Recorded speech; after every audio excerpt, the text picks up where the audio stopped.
Bueno, entonces hoy tenemos, de acuerdo a nuestro cronograma, vamos a presentar compartir la imagen que tengo y acostumbro, como ya saben, y hoy nos corresponde el concilio, el credo de Nicea y también el primer concilio y el credo de Constantinopla y también el credo que elaboró Atanasio, el gran Atanasio. Con la bendición de Dios comenzamos y aquí tenemos un evento histórico sumamente interesante y si examinamos el recorrido histórico de la Iglesia a partir del nacimiento de nuestro Salvador Jesucristo, pues estamos en la historia y en la línea del tiempo del el gran evento que ocurrió en el pasado, la venida de nuestro Salvador Jesús, ya en el siglo cuarto. Es decir, que la iglesia se había establecido de una manera muy considerable.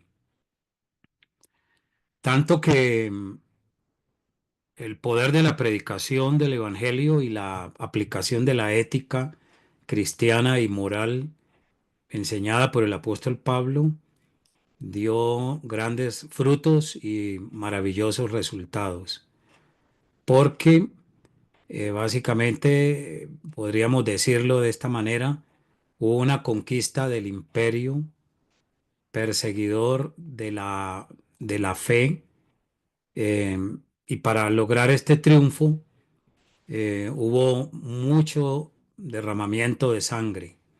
Fueron miles los cristianos, hombres y mujeres, y hasta niños y ancianos que perdieron la vida por lo que llama Juan en el libro de Apocalipsis, la gran bestia, ¿no? Era Roma o la gran Babilonia. Entonces, en el recorrido del tiempo, pues se fue dando todo un proceso de información, de evangelización. Empezaron a ir misioneros por el mundo, llegaron hasta la India, fueron a los países asiáticos también, el resto de Europa y asimismo los países árabes del cercano oriente, y por ende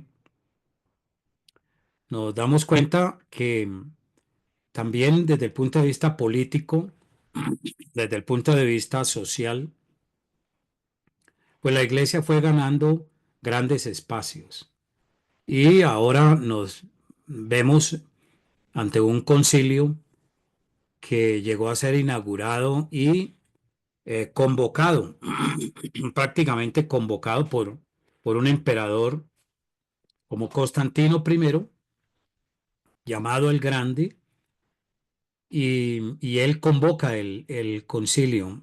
Eh, Parece ser que él llegó a conocer la gracia de Dios y a través de Constantino pues se detuvo el, el derramamiento de sangre y las persecuciones.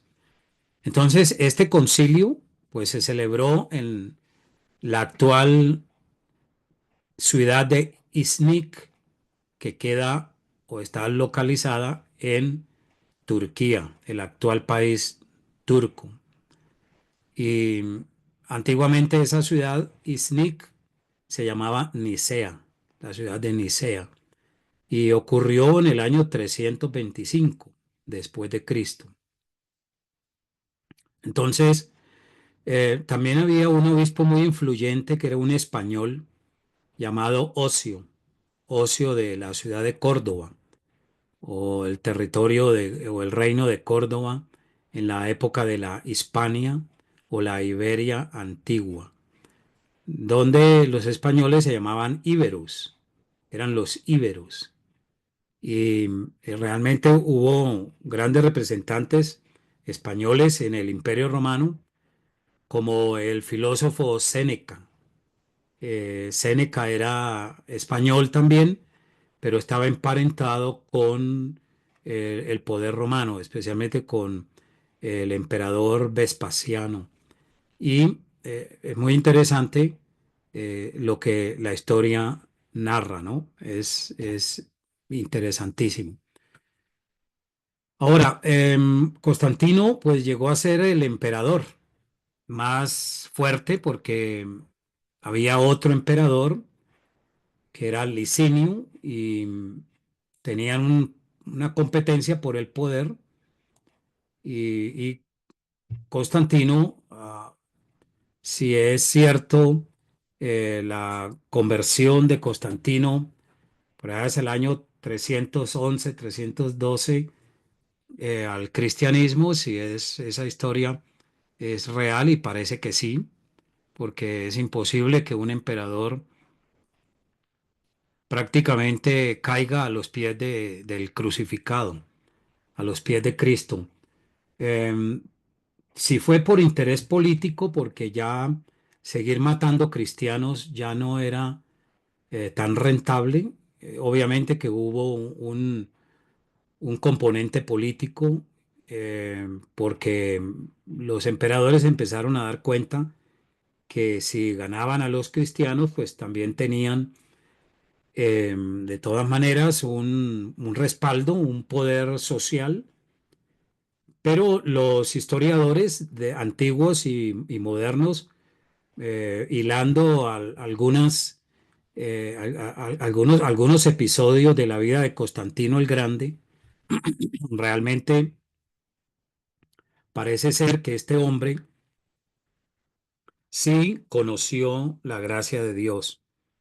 Eh, Pues tuvo que ser porque lanzó el edicto de Milán en el año 313, que dio una libertad total de reunión y práctica de culto para los cristianos, para que celebraran su culto a Dios Padre en nombre de Cristo y en el poder del Espíritu, sin ningún temor, sin miedo a las persecuciones.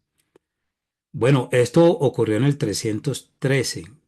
Pero antes del año 313, en el 311, vamos a ver que hubo otro, un, un edicto de tolerancia. El edicto de tolerancia en del año 311. Entonces, eso también fue algo que favoreció a la iglesia cristiana primitiva y prácticamente entre el 311 al 313 eh, fue un tiempo interesantísimo para el pueblo de Dios del siglo IV en el Imperio Romano. Sin embargo,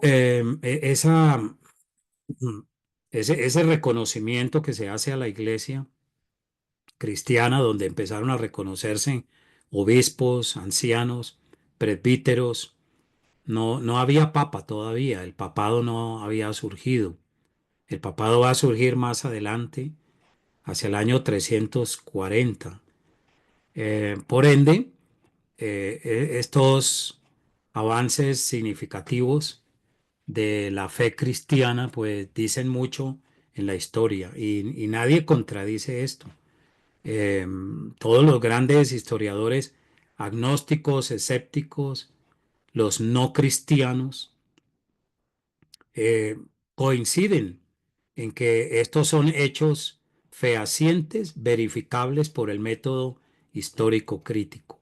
Entonces, en realidad, la piedra que fue lanzada, hablando de el capítulo 2 del libro de Daniel, en el sueño de Nabucodonosor, la sucesión de los imperios.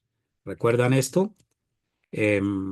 Esa piedra que fue lanzada no con mano, le dio a todos los poderes mundiales y los redujo a polvo y de esa gran piedra Dios levantó un reino que dice el libro de Daniel será eterno, ¿no? Entonces,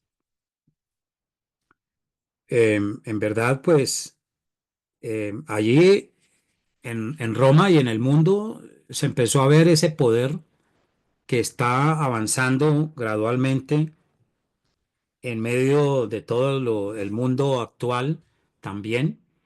Y no obstante, también se cumple lo que el Señor había dicho a su pueblo, ¿no?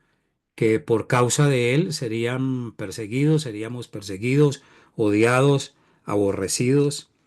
Y por lo tanto, por ejemplo, el viernes pasado, hace 8 días, en el país del Congo, en África, degollaron, le volaron la cabeza, decapitaron a más de 70 cristianos, 70 hombres y mujeres que estaban en una iglesia haciendo su culto, culto al Señor, y eran cristianos pentecostales, ¿no? En África impera mucho el pentecostalismo, pero yo creo que la gran mayoría pasamos por el pentecostalismo. En este caso, mi persona también. Yo nací en el pentecostalismo y fui pastor durante 5 años pentecostal. Fui profeta, intérprete de lenguas de una asamblea a nivel nacional y bueno, pero todo eso después se derrumbó por leyendo al señor John MacArthur y leyendo al señor Louis Berkhof. Eso me convenció prácticamente de un enfoque más bíblico de la fe, pero el Señor empezó a obrar en muchos de nosotros a través de la obra evangelizadora de los pentecostales y doy gracias a Dios por esa etapa, ¿no? Entonces, eh, hermanos y hermanas, pues estamos ante un evento sumamente importante que si miramos la situación política y social para que el emperador Constantino llegara al poder, tuvo que derrotar a Licinio, al otro competidor, porque habían dos emperadores, pero solo uno debía quedar. Y vieron en los cristianos un apoyo sustancialmente ah, eh, bastante importante, tal vez también para el apoyo social y político. Mm, en este evento histórico, Constantino derrota a Licinio en el año 324 en la famosa batalla de Adrianópolis, ¿sí? Y mire que un año después Constantino está celebrando el Concilio de Nicea. O sea que yo he leído algunos autores y a mí me parece que Constantino estuvo muy bien evangelizado eh, por Eusebio de Cesarea y otros obispos o pastores que ya estaban muy bien instalados en Roma y en todo el mundo del Mediterráneo. Y Constantino se vale de los mejores teólogos de ese tiempo también. La instrucción de un Orígenes, de un Justino Mártir y otros, ya sus libros, pero en los tiempos de Constantino, tenemos a un Ireneo de León, que fue alguien que prácticamente hizo bastante quizás por instruir en la fe a este hombre, a este emperador. Entonces, este emperador obtiene el triunfo y crea un imperio, un gobierno ya reconocido como con una sola religión y el Senado romano le da todo su apoyo porque estaba empezando un nuevo paradigma. Se desarrolla un paradigma nuevo. Este sí fue un cambio de paradigma enorme en la historia. En verdad, debemos creer y pensar que es el avance y el influjo y la fuerza del crucificado, que no quedó muerto, sino resucitó. Y por lo tanto, la resurrección tiene que ser una evidencia sustancial y muy importante en la vida de todos los apóstoles, especialmente de un Pedro, de un Pablo, de un Santiago, de todos los que fueron, estuvieron en la compañía de Jesús y lo vieron resucitado, ¿no? También el mismo Tomás, etcétera. Entonces, esto no es un accidente histórico. Esto obedece a la fuerza y al poder del avance del Evangelio de nuestro Señor Jesucristo y la obra del Espíritu Santo, en medio de un mundo muy diferente al nuestro, muy distinto a la cultura en la cual vivimos hoy a nivel mundial, una cultura tecnológica avanzada en comunicaciones. Verbi Gracia, pues de pronto lo que Constantino hizo, pero me atrevo a pensar que, no sé, voy a decir algo y en relación al presidente Trump de Estados Unidos, que él dice que es presbiteriano de nacimiento, ¿no? Probablemente sí, pero a mi modo de ver dista mucho de ser un cristiano idealmente, como lo muestra el Nuevo Testamento. No obstante, sí está utilizando a la Iglesia de los Estados Unidos, a la Iglesia evangélica, para sus propósitos, ¿no les parece? Pero está haciendo cosas que no se estimaba que fuera a venir con tanta fuerza, cancelando todos los programas de todo el Partido Demócrata, de todo este mundo en que está envuelta la humanidad, de las nuevas ideologías que ha traído el llamado progresismo.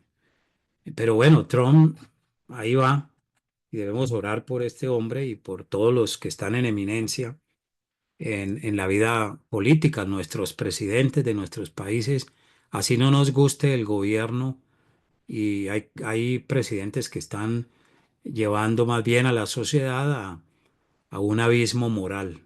Entonces, pero bueno, ahí está el señor Trump, de una u otra manera, eh, debemos reconocerle que también eh, intentar desarrollar más la fe en los Estados Unidos, aunque colocó a una señora carismática como la jefe central de la oficina religiosa a nivel federal, a nivel nacional.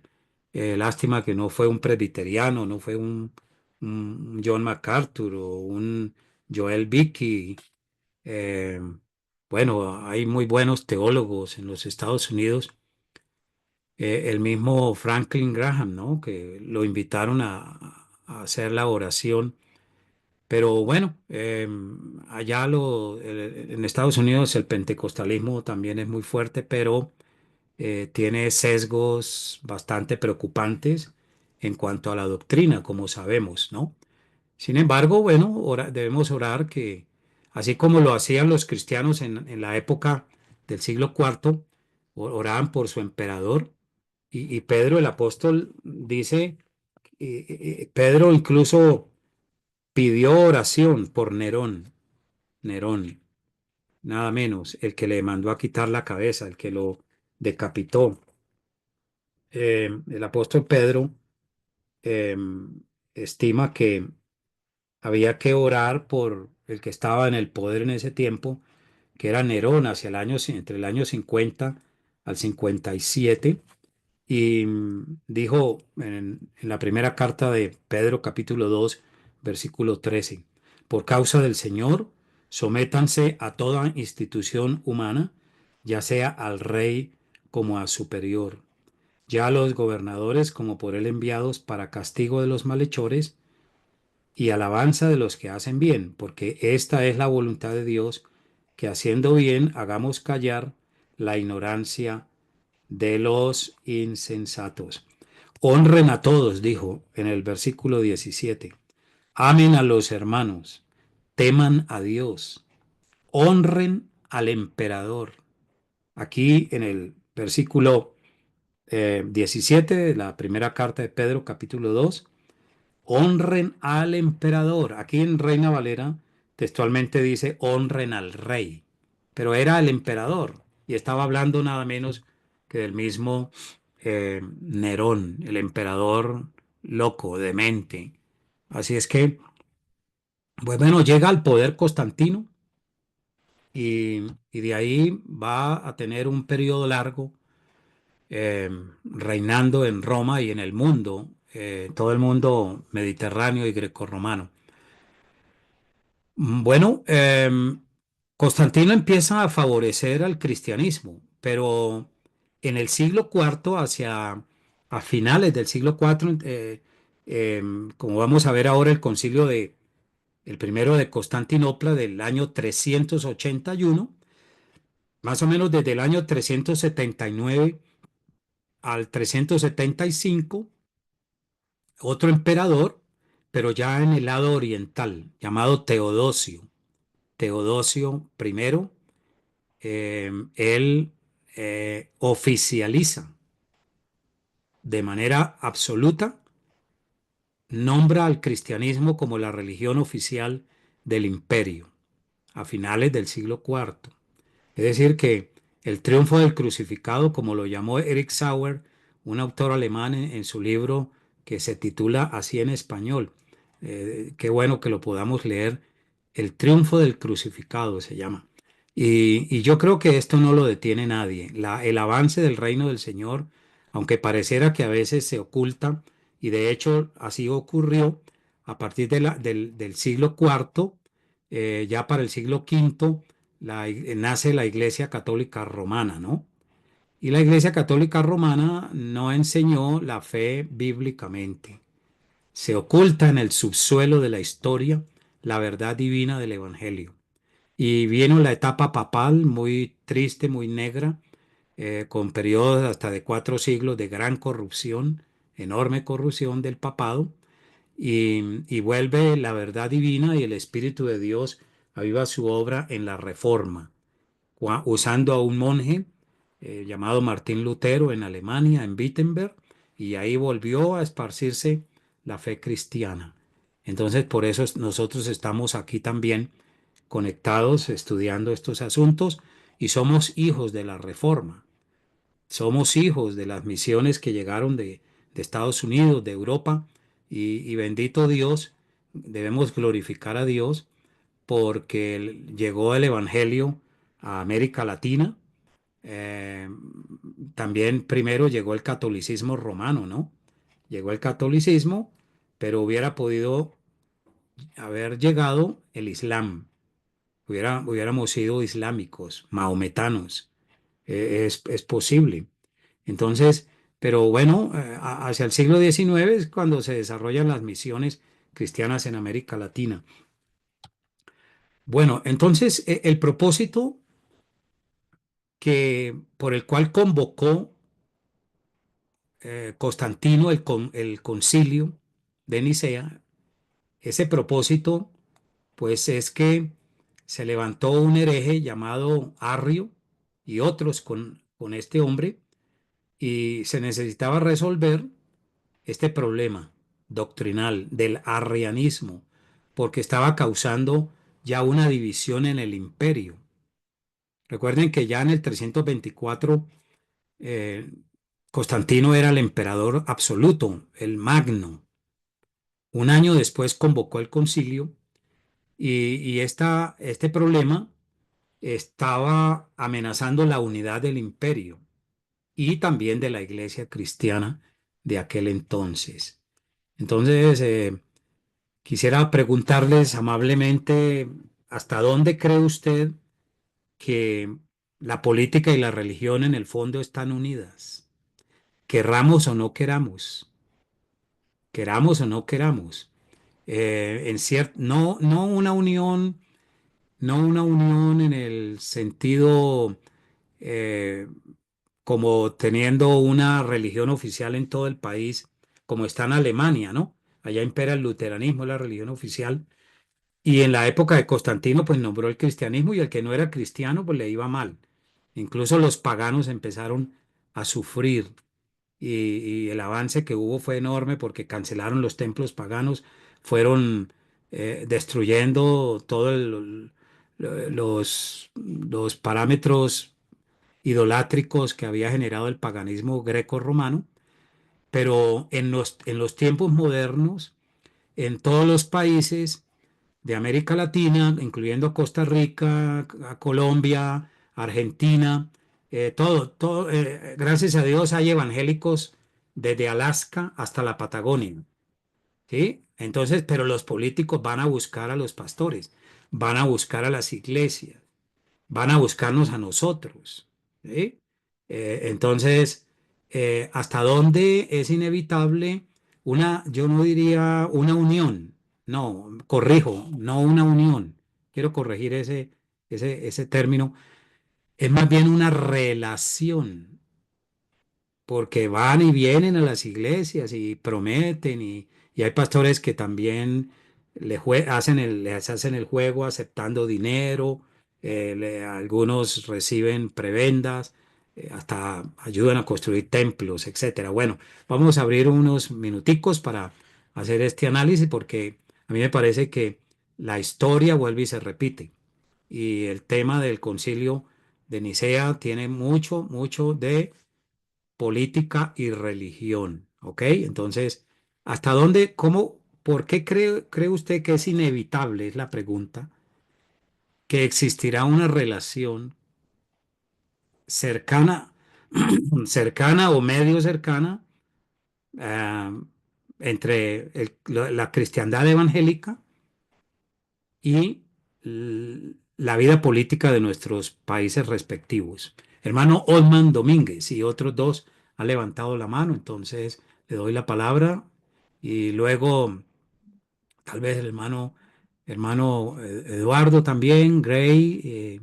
Bueno, esto se disparó la curiosidad. El tema político es como el sarampión también. Hermano Carlos Enrique. Ah, bueno, hermano Osman en este caso. Siga, hermano Osman. Creo que el hermano Eduardo estaba primero que yo. Bueno, Eduardo, adelante, hermano. Buenas noches, gracias hermano. Eh, la política y la religión, aunque mucha gente considera que son esferas separadas, están intrínsecamente entrelazadas en la forma de valores y de creencias de todas las sociedades. Hay una gran conexión entre ambas, ¿verdad? Porque influyen en la moral y en la ética de las decisiones que se toman en los gobiernos y sociales también. Entonces, bueno, en muchas culturas, la creencia religiosa moldea leyes y estructuras, ¿verdad? Entonces, yo creo que hay una fuerte influencia. La palabra del Señor nos habla en Romanos 13:1 sobre todo un tema de las autoridades y la iglesia debe involucrarse y obviamente apelar siempre a la voluntad de Dios y en la toma de decisiones que sean santas. Amén. Muy interesante, hermano Osman, su opinión, muchas gracias. Bueno, hermano Eduardo, perdón, ahora Osman, adelante, hermano. Vale, muchas gracias, pastor. Yo creo que están totalmente relacionadas, no solamente entre el mundo, vamos a decirlo, evangélico o latinoamericano y nuestros países, sino que en esencia la religión y la política están relacionadas porque todos están dentro del reino. O sea, el reino es una estructura que, o sea, la palabra reino habla de gobierno. Y entonces, y la misma palabra nos habla de que las autoridades están puestas por Dios. Entonces, es inevitable por el mismo diseño del reino y por lo que significa, por ejemplo, en Romanos 13:4, que diga que los gobernantes son servidores de Dios, es, siempre van a estar unidos, y también como está diciendo el hermano Eduardo, porque principalmente no existe una política neutral. O sea, todos parten de presuposiciones, parten de lo que significa valores, principios más que todos. Entonces, y esos principios se forman en lo que es la cosmovisión, y toda cosmovisión es religiosa. Entonces, siempre entendiéndolo desde el punto de vista de que estamos dentro de ese reino, y ese reino tiene una cosmovisión. El problema no es tanto que esté relacionados porque, como lo digo, está relacionado por todo esto, sino que estén relacionados bajo una cosmovisión pagana, es decir, que gente que se pueda llamar cristiana o gente que es abiertamente anticristiana ah, tengan influencias o asuman el liderazgo de un país. Ahí es donde nosotros realmente debemos entender que hay unos principios que son objetivos universales, que nos los muestra la palabra, que si bien no significa que todos tengamos la misma religión en el sentido de la misma denominación, y que podamos realmente entender que, como fue en los Estados Unidos, que no todos eran plenamente cristianos, de por sí hubo muchos que eran deístas además, pero que entendieron que la cultura cristiana era superior al resto. Entonces, creo que el reto que tenemos no es que no estén relacionados, sino que estén relacionados correctamente. Y la única forma es por medio de la palabra, al menos así yo lo veo.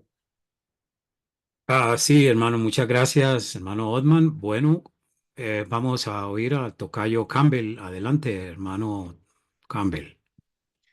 Bueno, bendiciones, hermanos.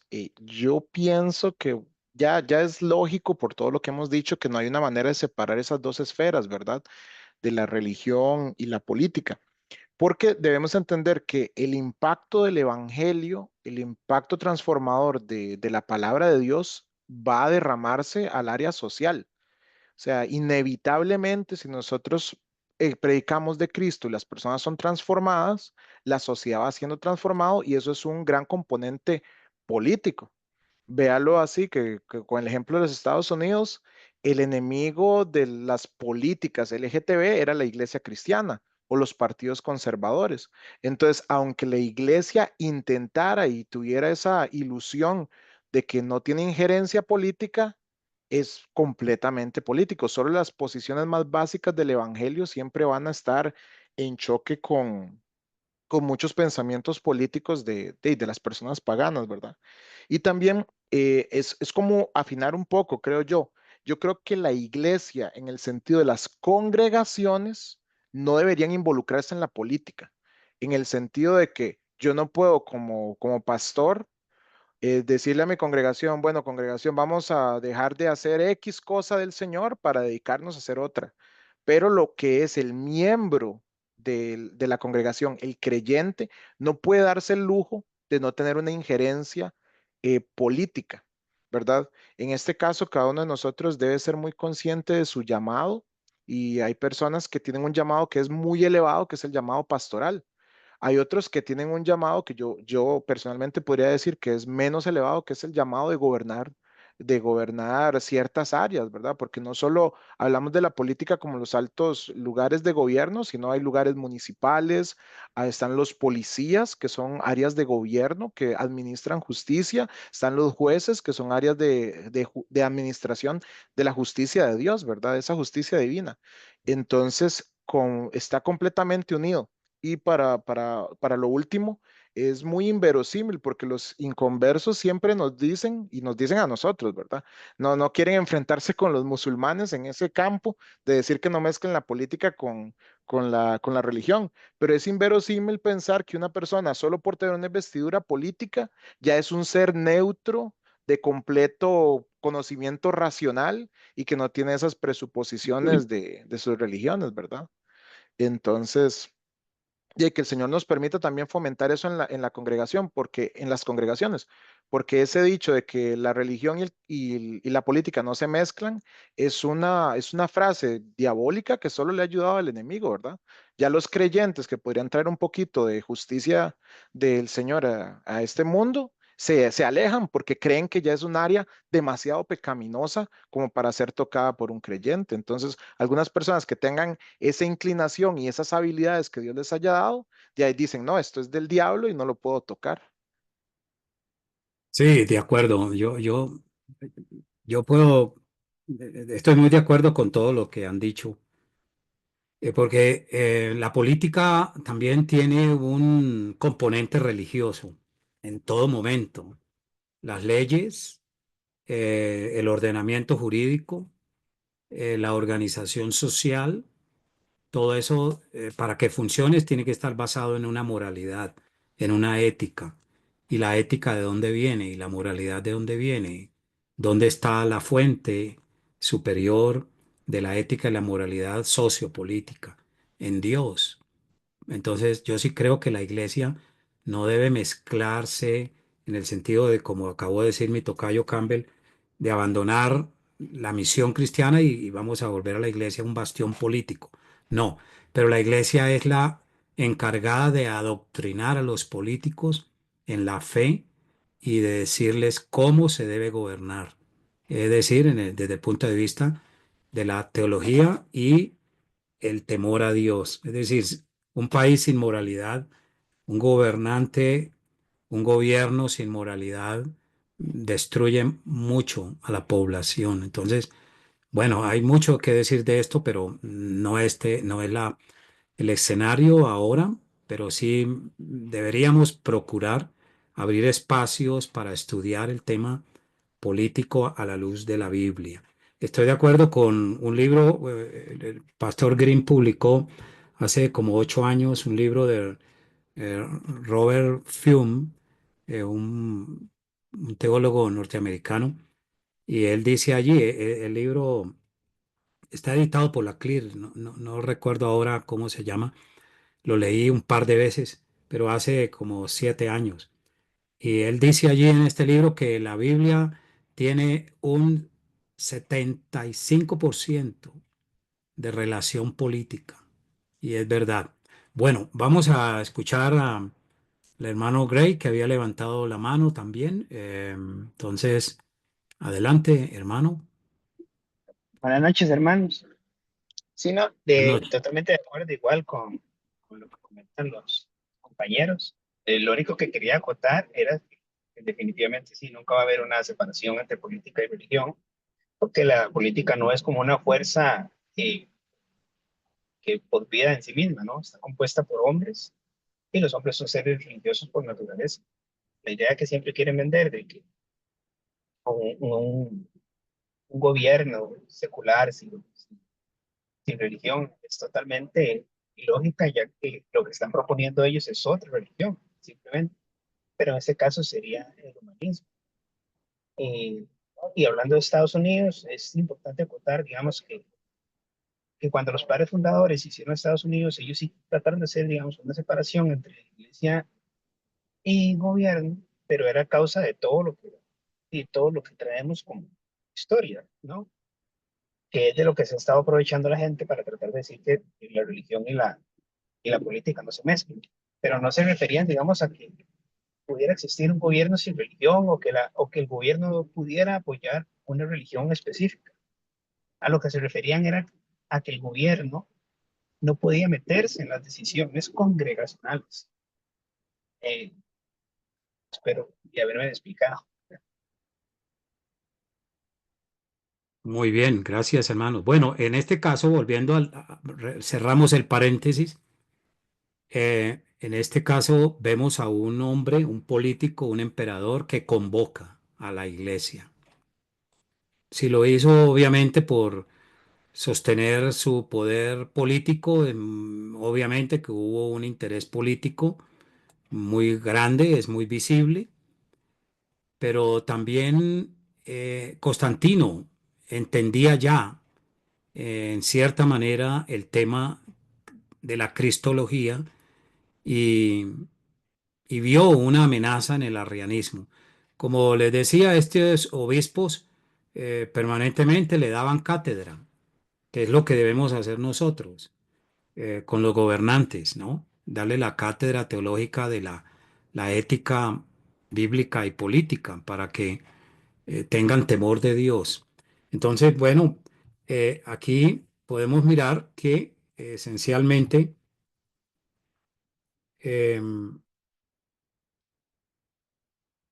el problema fue sustancial y mayormente fue las enseñanzas erróneas y heréticas de un presbítero de Alejandría en Egipto llamado Arrio, que en el año 318 comenzó a difundir errores muy graves. Entonces la controversia arriana tiene que ver con estos tres cuadros que les les presento acá, queridos hermanos, él empezó a enseñar que hubo un momento en la eternidad en que Cristo no existía y luego Dios creó a Cristo el Hijo y él llegó a ser la primera criatura. Más importante, el demiurgo arriano, una idea sacada de los griegos. Un demiurgo era un artesano que creó el mundo en la filosofía de Platón, ¿no? Y llegó a ser el más alto y más grande de los seres creados. Entonces, bueno, ya esto suponía una contradicción eh, neotestamentaria, contradice los textos que hay en las Sagradas Escrituras, incluso los del Antiguo Testamento. También minimizó el cuerpo material de nuestro Señor Jesucristo porque habló de un principio vital sin alma racional. El cuerpo de Cristo era solo un principio vital y negó la integridad de la naturaleza humana de nuestro Salvador. Entonces, Arrio, siendo un cristiano, pero se tuerce terriblemente, no entiende bien al apóstol Pablo, no entendió bien las Sagradas Escrituras y también llegó a notar esto: el verbo, al ser engendrado por el Padre, tuvo un principio en la eternidad. En el griego es homoiousian, es decir, no de la misma esencia del Padre, no de la misma esencia. Y esta doctrina la empezó a enseñar antes, unos 80 años antes o 120 años antes, Orígenes de Alejandría. Bueno, no tanto tiempo, perdón. Orígenes está como en el siglo segundo, entre el segundo y el tercero, más o menos unos 60 años, pero Orígenes de Alejandría fue el que empezó a poner en duda la eternidad de la esencia de nuestro Señor Jesucristo igual a la esencia o de la divinidad del Padre, ¿no? O sea, que el Hijo eterno, nuestro Señor Jesucristo, tuvo un comienzo, hubo un momento en que no existía.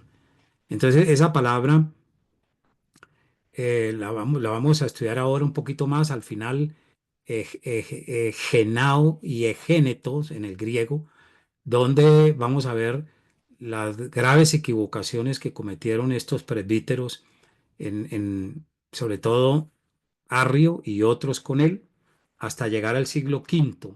Prácticamente los primeros 500 años del cristianismo fue una batalla en contra de las herejías y las blasfemias.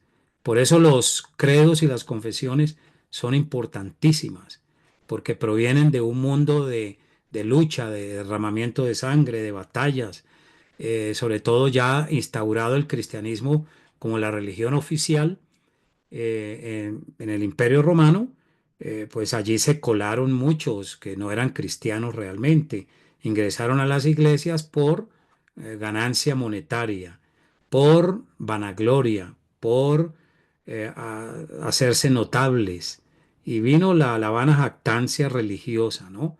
Hasta que degeneró lo que hoy es el catolicismo romano. Pero entonces aquí tenemos, a grosso modo, los errores de Arrio, y por lo tanto, pues vino el concilio, se reúne, eh, opera bajo reglas muy estrictas. Prácticamente toda la estructura política de Roma, políticamente hablando, también influye la manera de desarrollar la vida, porque también hay vida política dentro de la iglesia.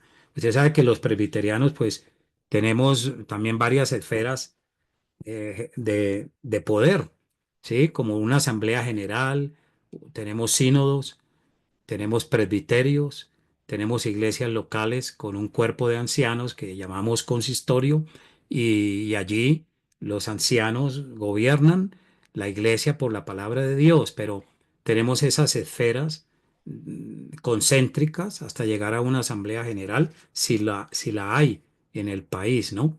Entonces, hubo unas consecuencias de las enseñanzas arrianas. ¿El verbo Jesucristo era completamente Dios o es menos que Dios el Padre? Es una pregunta.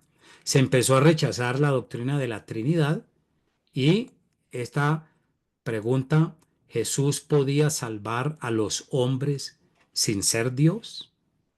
Que es la tesis central de qué secta, muy popular en América Latina. Testigos de Jehová. Testigos de Jehová, correcto. No, Muy bien, correcto. Entonces, se empezaron a dar estos análisis y, y la verdad, el concilio, yo sí creo que fue guiado por el Espíritu Santo. En medio de esa cultura que estaban haciendo o renaciendo, la cultura prácticamente, bueno, greco-romana, pero ya debilitada por el avance de la verdad del Evangelio, pero se iba a levantar una nueva Roma, una nueva Roma. Los textos bíblicos en que se apoyaba el presbítero Arrio de Alejandría son estos: Proverbios 8:22, Hechos 2:36, Romanos 8:29, Colosenses 1:15, Juan 17:3, Juan 14:28, Marcos 13:32. No los vamos a leer ahora ni los vamos a debatir o a estudiar porque en el transcurso de esta semana que ya termina, estos son textos con los cuales ustedes van a hacer un primer trabajo dentro de la materia y yo les voy a dar la guía y la instrucción acerca de qué vamos a hacer y va a ser una investigación muy provechosa porque vamos a tener que a leer algunos buenos teólogos que nos hablan muy bien de estos versículos y la controversia que se suscita en el Concilio de Nicea por los errores de Arrio. Entonces, los vamos a dejar ahí y vamos a ver que básicamente existían dos corrientes cristológicas dentro del cristianismo en ese momento, en la época del siglo IV. La primera corriente cristológica era que el Hijo de Dios era ontológicamente igual al Padre, ambos el mismo Dios, pues Padre e Hijo tenían la misma esencia.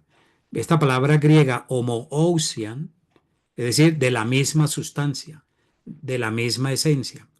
El obispo Alejandro de Alejandría de Egipto y su diácono y sucesor Atanasio fueron los grandes defensores y sobre todo a Atanasio, Dios lo usó de manera especial. El Espíritu Santo usa a este gran campeón de la fe, Atanasio, porque definió de manera muy correcta, a la luz de la Biblia, a la luz sobre todo del Nuevo Testamento, la divinidad del Hijo igual a la del Padre.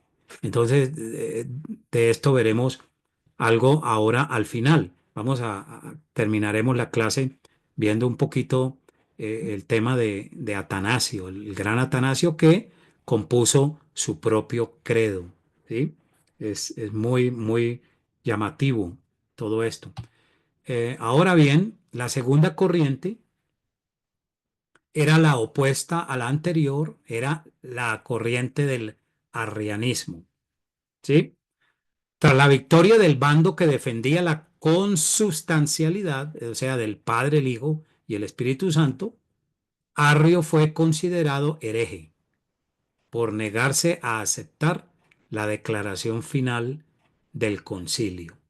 Entonces ahí vino una condena muy fuerte y el emperador se enoja mucho y el concilio de Nicea se decidió en favor de la tesis de Atanasio o de todo el trabajo teológico que hiciera este diácono y luego fue el obispo principal en la ciudad de Alejandría, en Egipto, una vez que murió el anterior, Alejandro, su mentor, y proclamando que Jesús era consubstancial con el Padre. Entonces, sobre esta base, sobre los trabajos de Atanasio se compuso el credo de Nicea, el credo niceno, ¿sí? Particularmente en lo que se refiere a la esencia y divinidad del Logos, igual que la del Padre. Ahora también este símbolo o credo se propuso inmediatamente a la asamblea y su frase fundamental era engendrado, no hecho, hablando de Cristo, del Verbo, consustancial con el Padre, engendrado, no hecho. Bueno, permítame, como para una variación en nuestra clase, el hermano Aldi publicó antes, voy a leer los chats, creo que se refiere a Trump de nuevo, dice, o sea, será un presbiteriano nominal, no comprometido con su cosmovisión, ¿ok? El hermano Emel escribió y Pedro, según la tradición, fue crucificado de cabeza. Sí, eso dice la tradición histórica, ¿no? El hermano Oldman también escribió Principios, el libro que yo les manifestaba, lo tengo aquí a mi espalda, Principios clave del gobierno civil bíblico, por Robert Fugate, sí, muy, muy interesante, o Fugate es Fugate, muy, muy interesante esta tesis de este teólogo. Tenemos al hermano Leonardo Eisenstein, cuando el Estado no reconoce que está por debajo de Dios, el Estado se cree Dios. Sí, esto es cierto. Tocayo Campbell dice que ese libro es muy bueno. El hermano Edgar Vindas, la Biblia enseña que la iglesia y el Estado tienen roles complementarios, pero, a ver, perdone, se me perdió que di aquí un clic equivocado. A ver, permítame. Oh, varios han escrito bastante y muy, muy bien. Hermano Edgar Vindas, la Biblia enseña que la iglesia y el Estado tienen roles complementarios, de acuerdo, pero distintos, es totalmente cierto. Ambos bajo la soberanía de Dios, la iglesia debe ser una guía moral y ética, totalmente de acuerdo. Claro, nosotros los presbiterianos reformados no creemos en la doctrina de los dos reinos de Martín Lutero, ¿recuerdan? Hay un solo reino, el reino de Cristo. Y Cristo es soberano sobre el Estado y sobre la iglesia. Eso es verdad. Hermano Oldman también dijo, en Estados Unidos lo que se propuso fue que ninguna denominación secuestrara, a ver, se me va, secuestrara el poder del Estado. A eso se llama la distancia entre el Estado y la iglesia. Bueno, hay una separación entre iglesia y Estado, pero hay una complementariedad. Yo creo en eso. En los tiempos de la independencia de ese país, después fue que se tergiversó ese concepto bajo los principios de la Ilustración. Así fue, correcto. Bueno, siguiendo acá, tengo al hermano Emel. Dice, ¿alguien me puede decir cómo levantar la mano en el chat? Pero ya como que lo hizo. En la barra de abajo donde está el corazón. Ok, bueno, muchas gracias. Ya hemos terminado esta parte. Bien, entonces el concilio de Nicea tomó la decisión correcta, ¿sí? A ver si me pasé de la imagen. Bueno, creo que aquí está. El concilio de Nicea tomó la decisión correcta y condenó la doctrina de Arrio, y el emperador Constantino declaró que aquellos que no aceptaran este símbolo serían desterrados. Arrio y Eusebio de Nicomedia. Este Eusebio, eh, estoy pensando que era el historiador eh, que también produjo una obra interesantísima. Permítanme un instante, voy a conectar la corriente eléctrica al computador que se me acabó la batería y por lo tanto, a ver, ¿dónde la tengo? Aquí, perdonen, hermanos. Ok. Entonces, estos dos hombres, Arrio y Eusebio, no firmaron el credo, ¿no? Y fueron condenados al exilio y la quema de todos sus libros. Bueno, la historia habla con mucho más detalle de este evento, lo que ocurre con Arrio y Eusebio de Nicomedia. Después el arrianismo volvió a levantarse y ganó victorias y por eso hay iglesias arrianas en Egipto, en Siria, en el cercano Oriente, en Grecia también, ¿no? Bueno, entonces aquí tenemos a continuación el credo de Nicea.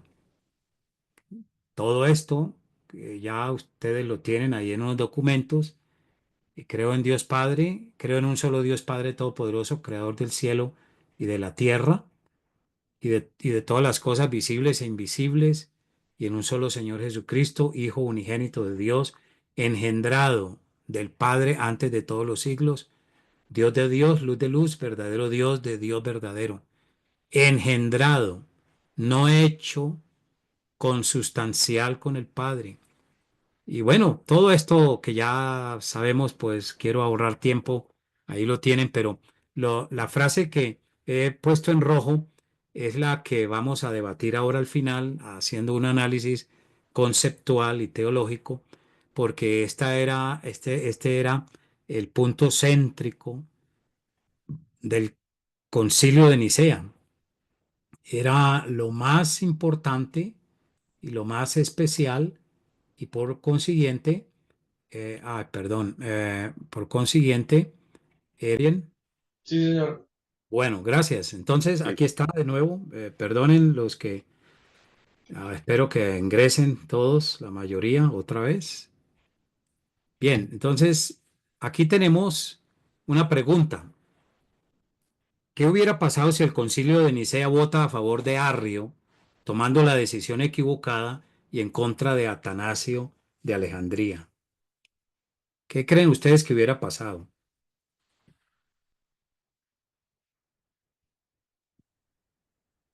Hablaríamos árabe. Sí, muy bien, muy bien. Adivinó la respuesta. Ya está, Eh, de vuelta.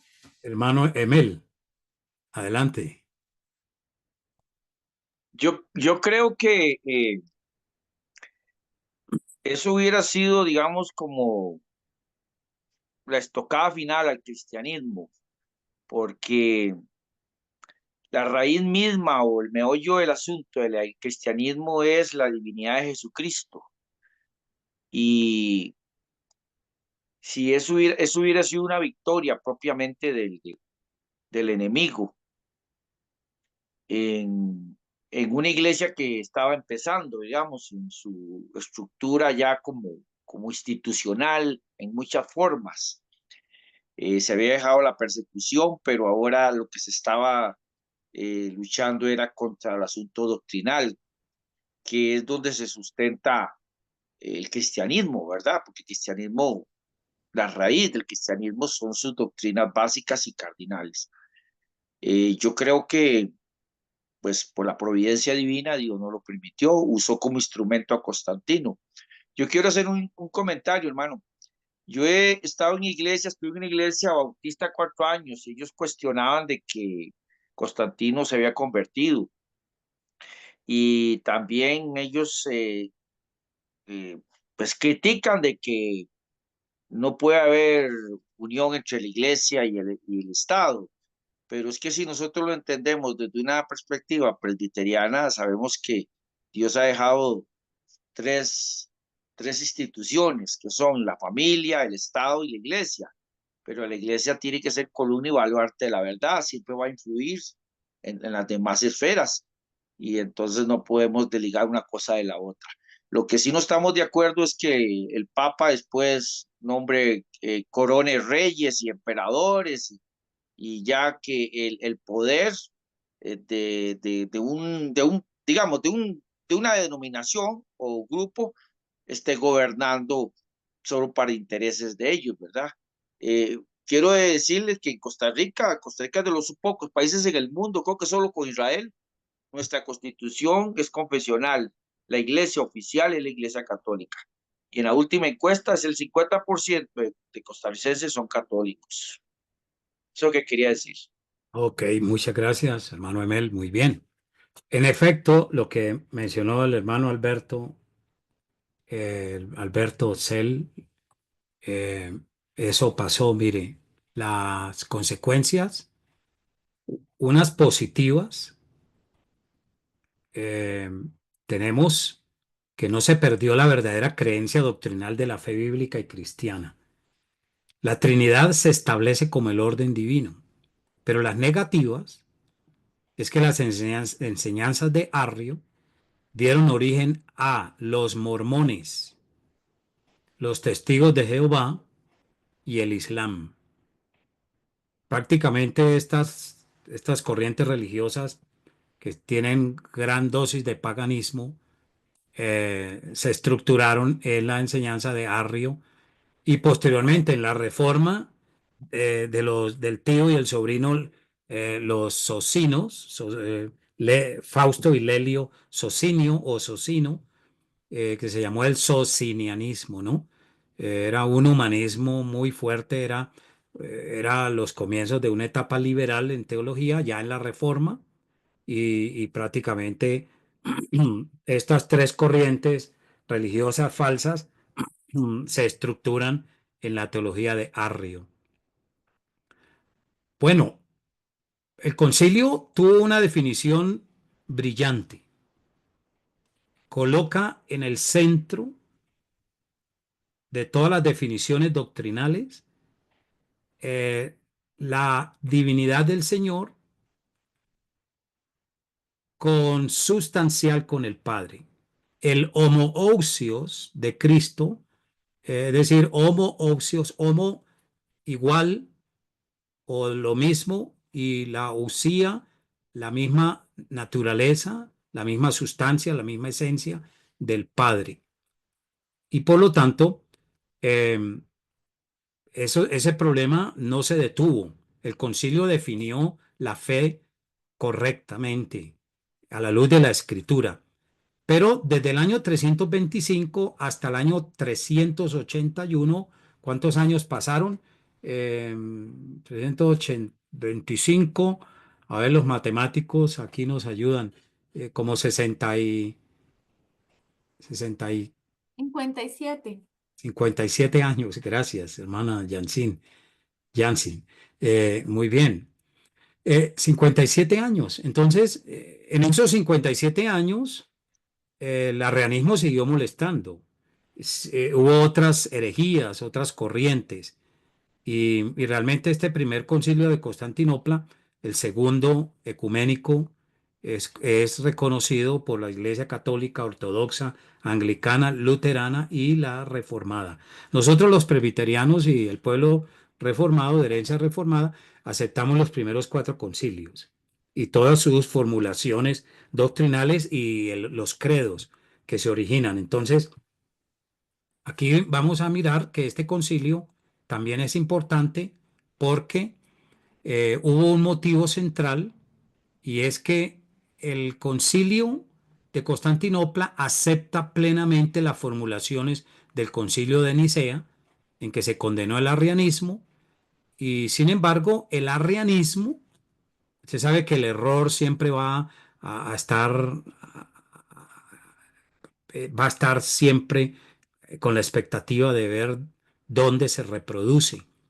Y el error del arrianismo surgió con fuerza en el oriente, en el otro lado del mundo, donde también allí gobernaba el Imperio Romano. En este caso, recuerden ustedes que el mismo Constantino funda la ciudad de Constantinopla en Turquía, la actual Turquía. Lo que hoy es Estambul, la capital de Turquía, era la antigua Constantinopla. O sea, estamos hablando de historia, ¿no? A mí algo que me impactó y me ayudó tanto en mi fe es que yo, cuando en mi época de estudiante de filosofía, yo pude descubrir que lo que me presentaban a mí, eh, creyentes en Cristo, con el Evangelio y la Biblia en la mano, es que la Biblia es 95% historia. Es la historia de la salvación. como la definió el teólogo Oscar Cullmann. Entonces, allí llegó a surgir de nuevo en Constantinopla el arrianismo de nuevo, y también surgieron otras herejías a través de un obispo llamado Eusebio de Nicomedia, quien logró convencer a los sucesores del emperador Constantino. Ya a los hijos, murió Constantino, empezaron los hijos a gobernar, y buscó el apoyo de ellos para que volvieran a instaurar el arrianismo y se condenara o se olvidara lo que formuló Nicea en el año 325. Entonces, todo era también político. Había una mezcla política, religiosa, y esto no se puede negar. Entonces, también surge allí en el oriente, en Constantinopla, los neumatómacos. ¿Quiénes son estos? Aquellos que negaban la divinidad del Espíritu Santo.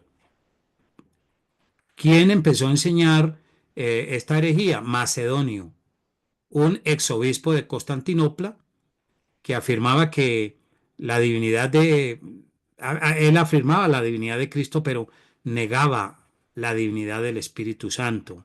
A esto se le conoce como la herejía macedonia o neumatómaca, ¿no?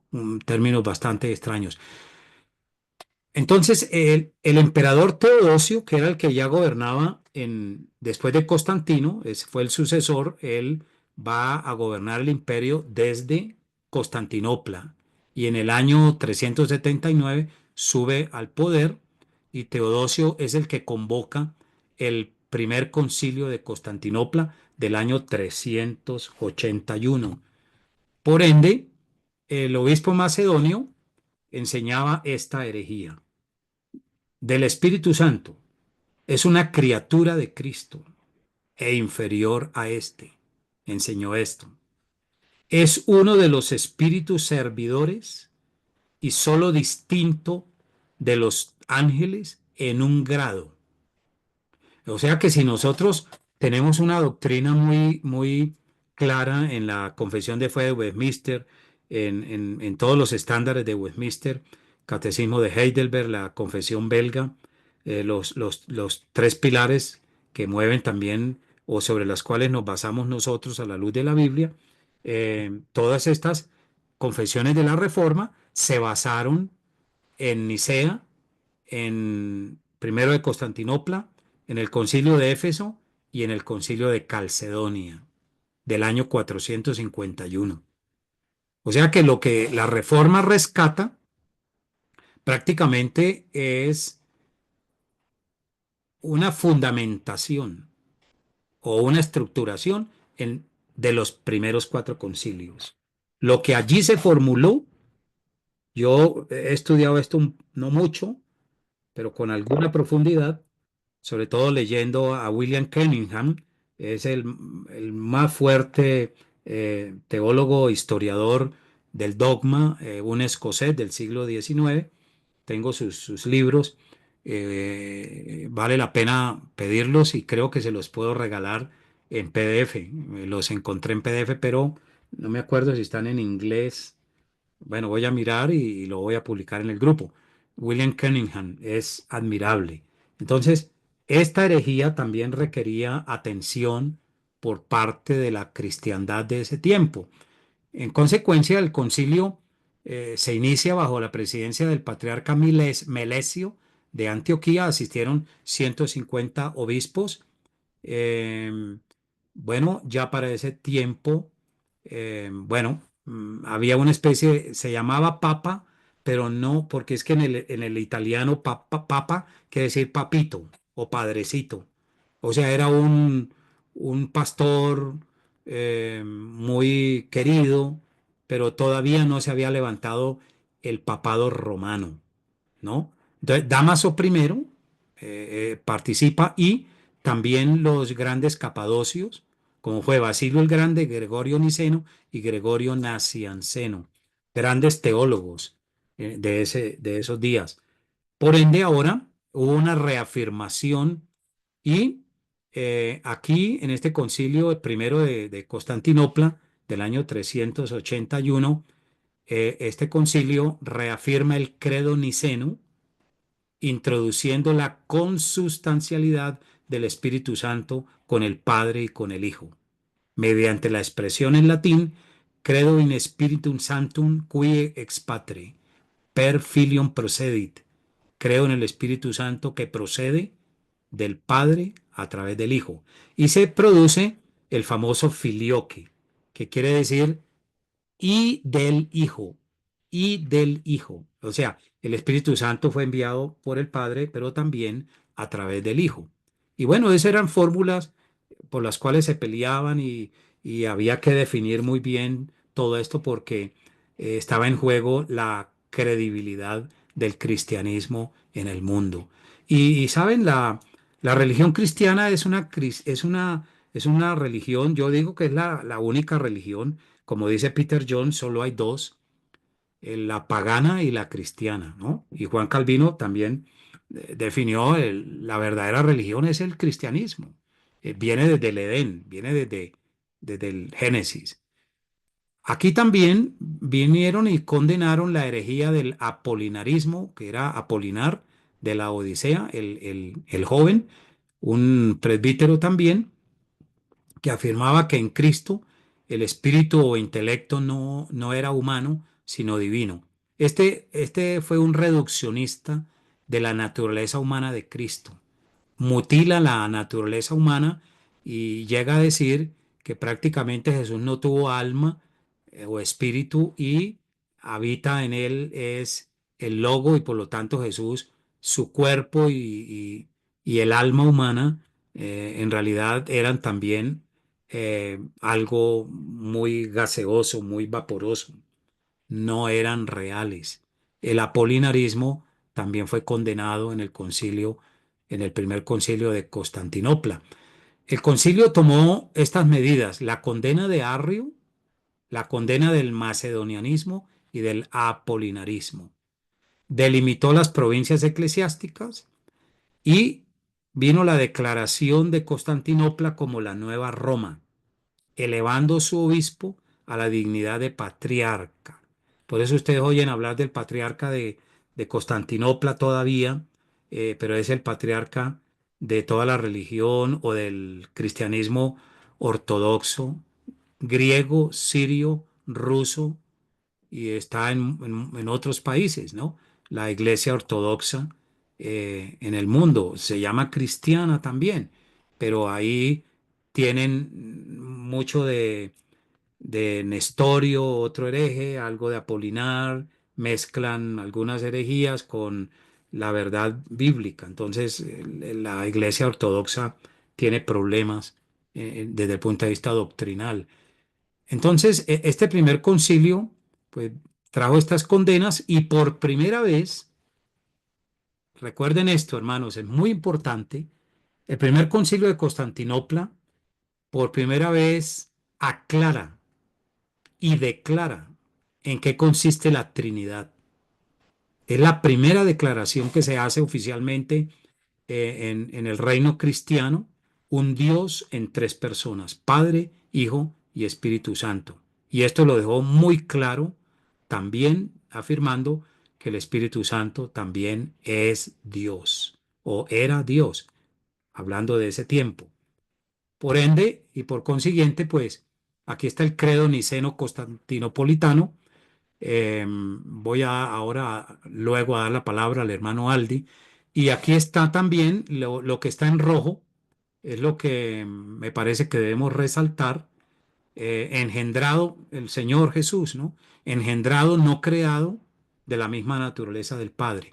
Bueno, el credo niceno-constantinopolitano toma la mayoría del texto de Nicea, pero introduce: creo en el Espíritu Santo, Señor y dador de vida, que procede del Padre y del Hijo, el filioque, que con el Padre y el Hijo recibe una misma adoración y gloria, y que habló por los profetas.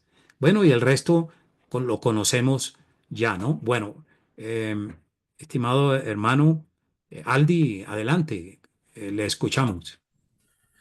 Gracias. No, que lo que yo estaba pensando ahora, que anteriormente había leído que los padres de la iglesia, estamos hablando de San Agustín y otros, habían dado un tratado sobre la Trinidad, pero por lo que yo tengo entendido que, bueno, ellos no han dado una definición bastante completa, sino que ha sido, digamos, como precario.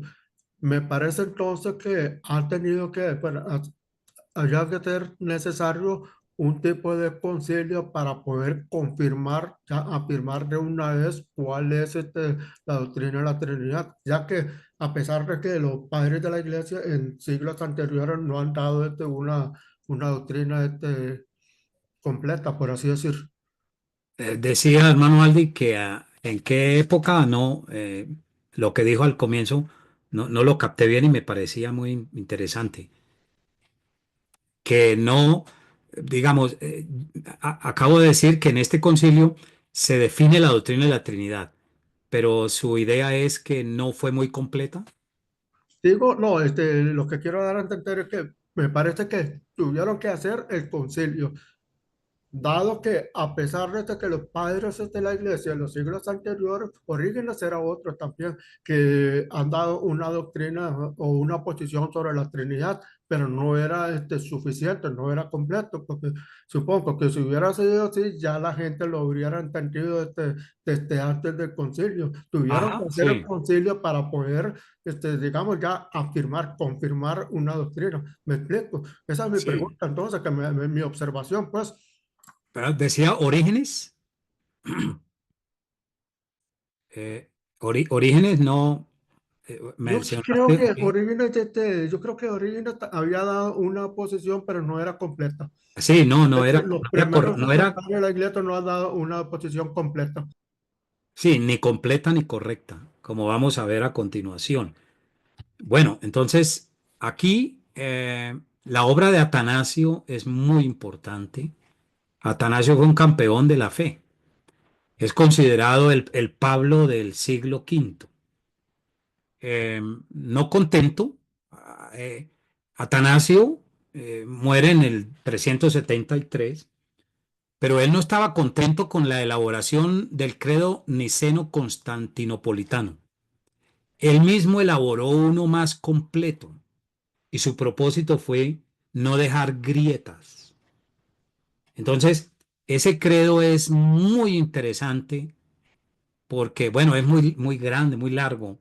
Ustedes lo van a leer, pero también el Hijo no hecho ni creado fue engendrado solo por el Padre. Pero miren cómo comienza él a hablar, por ejemplo, de la Trinidad. Es que con Atanasio se empieza a perfilar mejor la doctrina de la Trinidad, se va perfeccionando y el concilio que le da ya una pincelada final como la conocemos nosotros, a la luz de la Biblia, fue el concilio de Calcedonia del año 451. Entonces, pero él dice cosas tan hermosas donde él remacha, resalta, a todo momento quiere que no haya oportunidad ni un espacio para que los herejes o los heréticos entren, los herejes, perdón, a destruir la sagrada fe cristiana. Dice aquí, así como el Padre, así el Hijo, así el Espíritu Santo. Increado es el Padre, increado el Hijo, increado el Espíritu Santo. Incomprensible es el Padre, incomprensible el Hijo, incomprensible el Espíritu Santo. Eterno es el Padre, eterno el Hijo, eterno el Espíritu Santo. Bueno, ustedes lo van a leer porque no, ya no tengo mucho tiempo, pero es muy completo el credo de Atanasio. Prácticamente encierra toda la teología sistemática. Encierra toda la teología sistemática en este credo. Por eso debemos dar gracias a Dios por la obra del Espíritu Santo en los primeros 500 años de la era cristiana, porque allí se definió lo que usted y yo creemos, por lo cual queremos morir en esta fe. Y por eso, importante, el Catecismo de Heidelberg y vale la pena que leamos las dos primeras preguntas, porque aquí está, hermanos, moriremos en esta fe. ¿Cuál es tu único consuelo, tanto en la vida como en la muerte? Que yo, con cuerpo y alma, tanto en la vida como en la muerte, no me pertenezco a mí mismo, sino a mi fiel Salvador Jesucristo, que me libró de todo el poder del diablo, satisfaciendo enteramente con su preciosa sangre por todos mis pecados, etcétera, etcétera. Eh, la segunda pregunta para el segundo domingo: ¿cuántas cosas debes saber para que, gozando de esta consolación, puedas vivir y morir santamente? Tres. La primera: ¿cuán grandes son mis pecados y miserias? La segunda: ¿de qué manera puedo ser librado de ellos? La tercera: la gratitud que debo a Dios por esta liberación. Total. Conclusión: si Jesucristo no es Dios, de la misma esencia del Padre, el homoousios divino, nosotros no tenemos salvación. Por eso es importante morir en la fe cristiana, el yo creo, el credo nuestro, toda esta belleza que nos ha legado la Reforma también, pero la Reforma se fundamentó, repito, en los primeros cuatro concilios. Entonces aquí vamos a terminar como una conclusión el tema de la doctrina de la generación eterna del verbo, porque es que fíjate que en Nicea y y en todos los demás concilios, incluyendo el primero de Constantinopla, se resaltó la generación eterna del Hijo. Pero ¿en qué sentido? ¿En qué sentido eh, realmente eh, fue engendrado Cristo por el Padre? Hay dos aspectos dentro de la teología sistemática que estudiamos y se estudian históricamente: el sentido ontológico y el económico de la Trinidad y de la Cristología. ¿Qué es el sentido ontológico?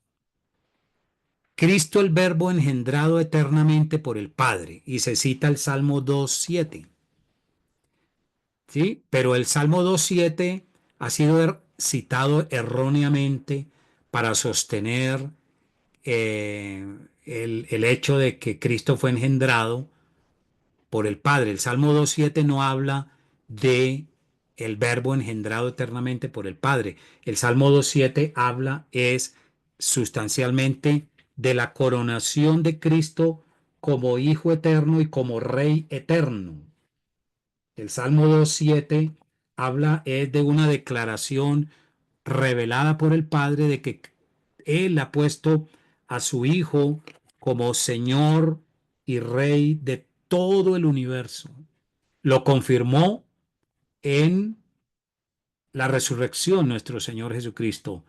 Toda potestad me ha sido dada en el cielo y en la tierra. Entonces el Salmo 2.7 no habla de aquel evento en la eternidad, cuando la teología y la palabra de Dios, o sobre todo fue obra de los concilios.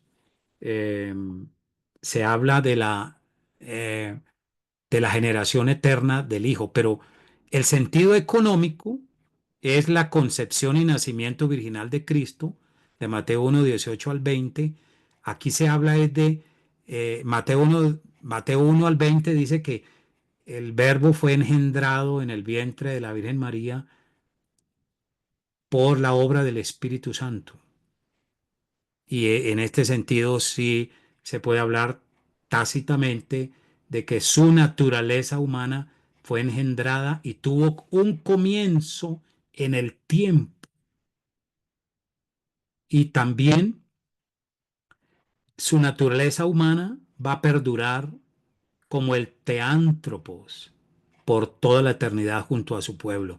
O sea, cuando Hebreos, la carta de Hebreos dice: Jesucristo es el mismo ayer, hoy y por los siglos, está hablando allí desde el punto de vista de sus atributos divinos. Jesús no dejó de ser Dios, no dejó de ser, no canceló su naturaleza divina. Lo que canceló fue su gloria para venir a salvarnos, pero ahora recibió mayor gloria, pero como teántropos. ¿Qué significa teántropos? Dios hombre, el Dios hecho hombre en la persona del Hijo. Por consiguiente, no pudo ser, no pudo ser el error de Arrio siguiendo a Orígenes, hermanos, es que en qué sentido el Padre ha engendrado al Hijo. Los credos todos lo dicen, pero como dijo Charles Hodge en su teología, hablando de la doctrina de la Trinidad, Charles Hodge se dio cuenta de algo muy importante que tenemos que entenderlo nosotros también. Ningún concilio definió cómo, cómo, qué fue lo que, cómo el Padre engendró al Hijo eternamente. Lo que ahora sabemos, y creo que el señor Luis Berkhoff en su teología lo ha definido, pero también Hodge, Calvino. Mira que Calvino no estuvo de acuerdo con la cristología del catecismo de Heidelberg. Calvino lo objetó en la cristología, porque estos teólogos alemanes, eh, como son Gasparo Leviano y Zacarías Ursino, eran grandes hombres de Dios, teólogos, pero si los concilios, los cuatro primeros concilios, nunca definieron en qué consistió el egéneto divino, en cómo el Padre engendra al Hijo, lo que engendra, y ahora ya esto es carpintería teológica de Calvino y de los reformadores, pero también se acercó a una correcta definición e incluso Tomás de Aquino y también Anselmo de Canterbury. Calvino muestra con lujo de detalles en su institución que lo que engendró fue la filiación como hijo, pero no pudo haber engendrado en un pasado eterno al verbo en su esencia divina, porque Dios no puede generar su propia esencia debido a que Él es perfecto en esencia divina. Por lo tanto, el Padre no pudo generar la esencia divina del Hijo. ¿Sí me hago entender, hermanos? Esto es una carpintería teológica un poco difícil, pero vuelvo a repetirlo. El Padre no pudo generar la esencia del Hijo porque, como dice Calvino, estaríamos diciendo que hubo un momento en la eternidad pasada en las relaciones intratrinitarias que el Hijo no existía. Porque hablando de engendrar como lo engendró, como engendró el Espíritu Santo, la naturaleza humana de nuestro Salvador Jesucristo, el Hijo eterno de Dios, siendo Dios, coigual con el Padre, consustancial con el Padre, homosícamente, como dice John Frame, el Hijo tiene toda la plenitud de la deidad, como dice el apóstol Pablo. No pudo ser que en algún momento en la eternidad no existió y el Padre lo engendró. No, eso sería un error y le daríamos la razón a Orígenes, a Nestorio, a los socinianos y al mismo Arrio. Lo que el Padre engendra es la filiación, declarando que es su Hijo eterno, pero siempre existió con el Padre y no tuvo un comienzo, no tuvo su generación eterna, no tuvo un principio, porque la esencia divina no se puede generar, siempre ha sido, siempre ha existido. En cambio, en el sentido económico, es una palabra, no habla de economía, ¿no? De $20 más $20, $40, no, o 1.000 colones más 1.000 colones, 2.000 colones. No, en teología el sentido económico es Padre primero, Hijo segundo, Espíritu Santo tercero. Entonces, la concepción y nacimiento virginal de Cristo sí tuvo un principio en el tiempo y ahí no existía Jesús con naturaleza humana. No tenía cuerpo humano. Esto empezó el día en que el Espíritu Santo lo engendró. Y ahí sí hay una naturaleza humana engendrada por el Espíritu Santo que tuvo un comienzo, pero no su ser esencial, porque Cristo ya preexistía como Dios antes de su encarnación. Bueno, creo que aquí se levantan muchas inquietudes y el hermano Gray ha levantado la mano. Le escuchamos, hermano, adelante.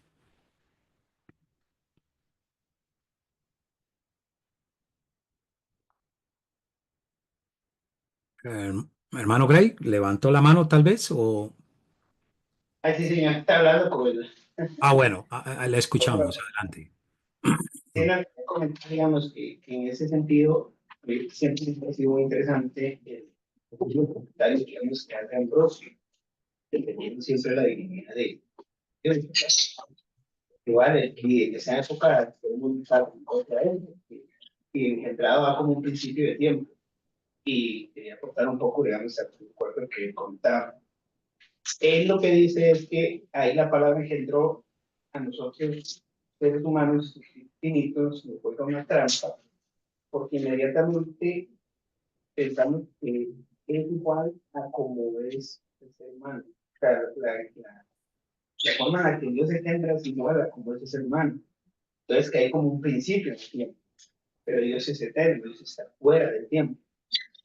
Dice, sin lugar a dudas, el hijo tiene que ser hijo desde la eternidad, porque el padre no va a aprender a ser padre después. Se estaría aprendiendo una cualidad en su ser, y él es inmutable y es perfecto.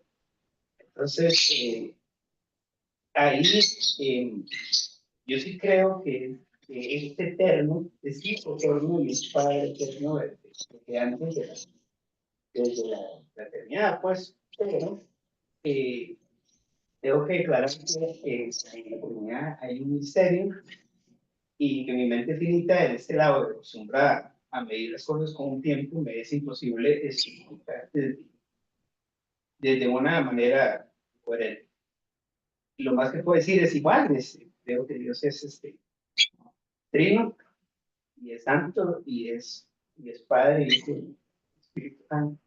Pero sí siempre me ha parecido muy interesante la forma en la que se defiende la divinidad de Dios.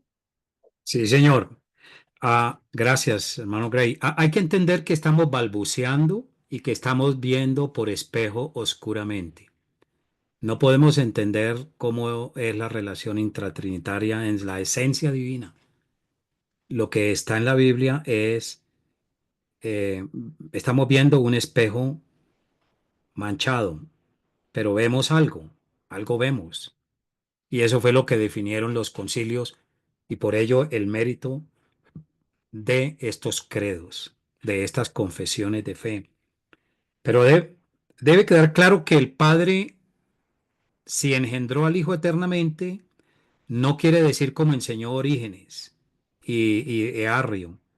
Hubo un tiempo en que el verbo no existía, pero el Padre en la eternidad lo engendró, engendró su divinidad, porque eso da a entender que no existía y llegó un momento en la eternidad en que comenzó a existir. Y por eso Arrio se va más allá del cuadro teológico y llega a decir que Cristo es una criatura, peor, una herejía peor. Entonces, estimados hermanos, pues espero que mi clase, pues de alguna manera, aunque imperfecta, porque estos son temas de verdad muy, muy complejos, tenemos que estudiar y el trabajo que les voy a enviar, las guías, pues van a hacer una investigación más a fondo, leyendo algunos autores como Hermann Ridderbos, a Hermann Bavinck también, para que miremos lo que la teología cristiana ha dicho finalmente. La incomprensibilidad de Dios en el fondo. Pero lo que tenemos en la palabra no es exhaustivo, pero sí suficiente para nuestra salvación y comprensión del ser divino hasta donde Él mismo se nos ha revelado. Y es una bendición, queridos hermanos, poder interactuar de esta manera, de tal modo que podemos aproximarnos de alguna manera verdadera a este sublime y maravilloso misterio. Bueno, queridos hermanos, hemos terminado nuestra clase. Muchas gracias a todos, que Dios los bendiga, a las hermanas que también se han conectado. Entonces, recuerde, Dios mediante, en el transcurso de esta semana que resta, estaré enviando las guías para que en una fecha determinada me envíen este trabajo. Es fundamental enviar los trabajos porque es la base para pasar la materia. ¿De acuerdo? Si hay alguna inquietud final o algo por el estilo, por favor, puedo escuchar lo que tenga a bien. Yo tengo una consulta. Sí, señor, adelante. Eh, Cuando se habla del logos, cuando Juan habla en el concepto de logos, ¿qué entendía, digamos, las personas en ese momento, en el contexto histórico, qué se entendía de logos? O sea, si se tenía un concepto previo o no. Bueno, sí, los griegos tenían un concepto previo, era el logos o razón, pero el logos o razón griego no era de naturaleza personal. O sea, no era un ser vivo como, como el hombre, como el ser humano. El logos griego era prácticamente una especie de panteísmo al estilo hindú, donde el logos se piensa en el hombre, pero el logos no existía independiente de la razón humana. Entonces, cuando Juan empieza a hablar del logos, Juan usa la palabra griega logos para mostrarle al mundo y mostrarle al mundo grecorromano que el logos que predicaba el cristianismo era un logos personal, una persona, era un ser divino, tenía mente, inteligencia, fue el que creó el mundo, lo embelleció, vino y murió por nuestros pecados. Entonces, ese logos a los griegos les parecía locura, era una locura. Pensar que el logos eterno divino eh, tuviera atributos en un nivel eterno, pero como nos creó a imagen y semejanza, eh, tiene atributos de sabiduría, poder, eh, tiene mente, habla, eh, crea, es un ser eh, divino que creó este mundo y nos creó a nosotros y puede tener comunión personal con nosotros. Ese logos fue rechazado por el mundo greco-romano y ahí vino el tema de los concilios. Ahí por eso fue importante la definición a través de estos credos y confesiones, porque es la base de nuestra fe, estimados hermanos. Bueno, una última inquietud. Hoy sí nos extendimos un poquito más, pero en Costa Rica hay una hora de menos de diferencia con Colombia. Entonces aquí van a ser las 10 de la noche, allá las 9. Pero bueno, todavía estamos dentro del lapso de tiempo que me han dicho. Y si hay Otra, una última inquietud, otra consulta. sí, señor, adelante, perfecto. Perdón, es que tal vez en la otra clase yo no inicié el inicio, no estuve al principio. Pero en el credo apostólico, ¿cómo puedo entender yo o cómo se puede entender la parte donde dice que Jesucristo descendió al infierno? O sea, ¿cómo se puede entender esa parte en el contexto? O sea, ¿qué es lo que quiere decir? Es que no estuve en la primera clase, que en la primera clase no estuve.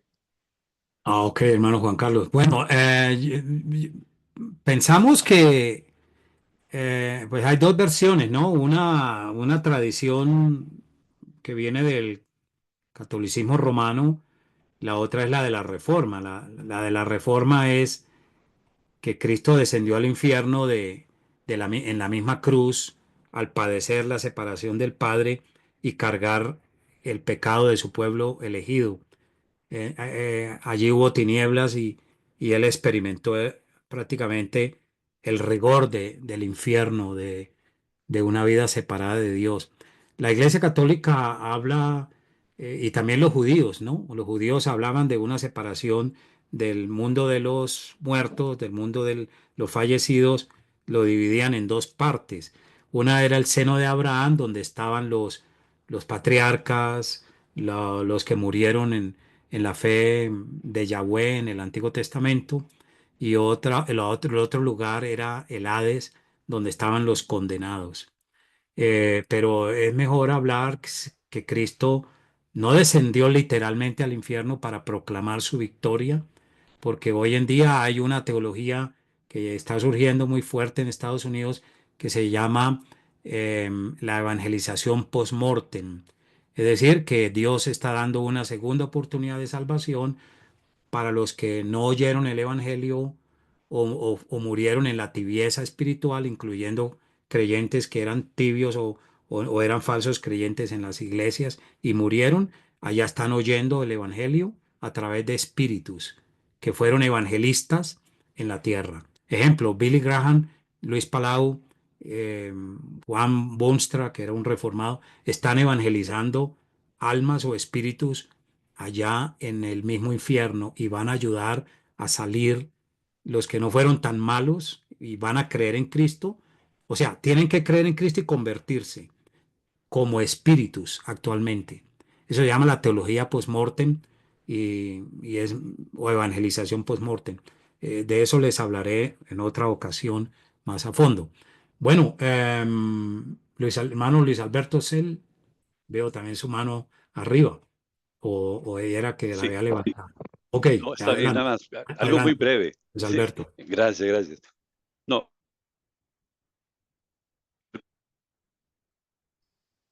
No le, oh, no le oímos, no le oigo. oh, no me escuchan. Ya, ahora sí, ya. Ah, disculpen, sí, sí. Sí, ahora sí. No, sin pretender con esto decir algo extravagante, pero parte de lo que he estado eh, pensando, que es algo que he pensado durante muchos años, es que, bueno, la teología sabemos que se abordó progresivamente en el transcurso del tiempo.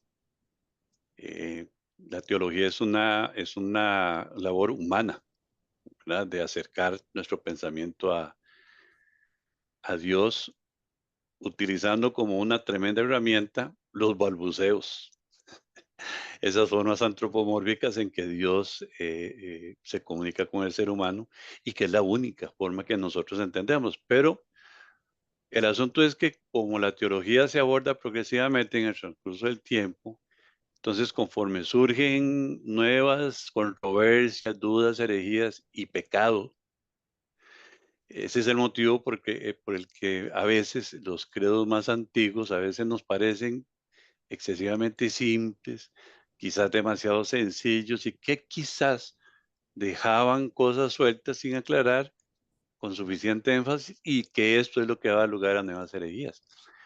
Pero el elemento que dejamos por fuera, cuando pensamos así, creyendo que todo es un tema de elaboración discursiva, intelectual, es el pecado, Ujú, por un lado, y la tendencia del ser humano en sus afanes a la decadencia, porque entonces ahí hay conflictos incluso de imperios que anteponen sus intereses de poder y me parece a mí, sacrifican el tema de la pureza teológica.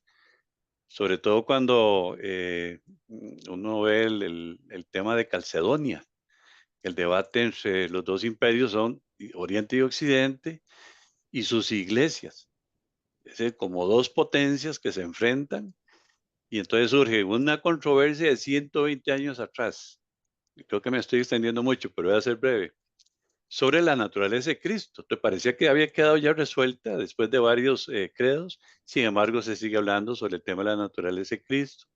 Ahí se clarifica dos naturalezas, una totalmente divina, otra totalmente humana. Pero ahí se contuvo el avance del imperio bizantino en la iglesia y sus temas recurrentes heréticos. Y como balance se estableció la supremacía del obispo de Roma. Y ese es un tema complicado. Entonces hubo 3 resultados. Y ahí traté de tomar nota. Uno es el cisma de los monofisistas, que seguro vamos a verlo luego. La formación de iglesias católicas orientales de tradición copta, siríaca y Armenia. Y el rechazo de los resultados de ese concilio, el resultado de ese cónclave, por parte de las iglesias orientales. Ujú. Y ahí surge entonces una división tajante y es política. Sí, en el año Usa- 1056. sí, Y ha incluso, perdurado, ¿no? sí, incluso esto, el de Calcedonia del 451, 120 años después del credo niceno. Todavía siguen dándole al tema de la divinidad de Cristo, ¿verdad? Sí. Y a la doble naturaleza. Perdón que me extendí mucho. No, está bien, hermano Alberto. Bueno, entonces, por favor, vamos a leer para la próxima clase el concilio nos corresponde. Yo les daré material. eh, el concilio de Cartago del 417, que es muy importante por la condena de las doctrinas de Morgan Pelagio, y la obra de Agustín de Hipona, que esto es uno de los temas muy fuertes dentro de la antropología bíblica y es lo que nos mantiene a nosotros con una doctrina no perfecta, pero muy bien aproximada al texto bíblico. Y así como Alberto lo dijo con toda claridad, pues la teología es asunto humano, es cierto, pero si nos guiamos por la palabra, vamos a encontrar el tema de correcta interpretación. Quiero resaltar finalmente que vamos a hacer un análisis en la Confesión de Fe de Westminster en la parte cristológica, porque los concilios, como dije, no definieron en qué consistía el cómo engendró el Padre al Hijo. Y eso lo aclara Hodge muy bien en su teología. Y por ende, pues, eh, lo que hay, lo que yo expliqué, lo he tomado de Louis Berkhoff, de Calvino, de Hodge, y creo que eso es lo que, la verdad, la filiación del Hijo fue lo que el Padre engendró eternamente. En el Salmo 2.7 se declara es el reino eterno de nuestro Señor Jesucristo. No puede ese texto afirmarse como prueba de que hubo un tiempo en que el verbo no existió y llegó a existir cuando fue engendrado. Entonces, que quede claro que la divinidad no se puede engendrar en algún momento, siempre existió. El Hijo, el Padre, el Hijo y el Espíritu Santo siempre existieron con la misma consubstancialidad y por lo tanto eh, es muy interesante todos estos análisis, ¿no? Así es que, bueno, ya llegamos al final. Ahora sí, muchas gracias a todos, que Dios los bendiga. Gracias por su paciencia con el profesor, por mis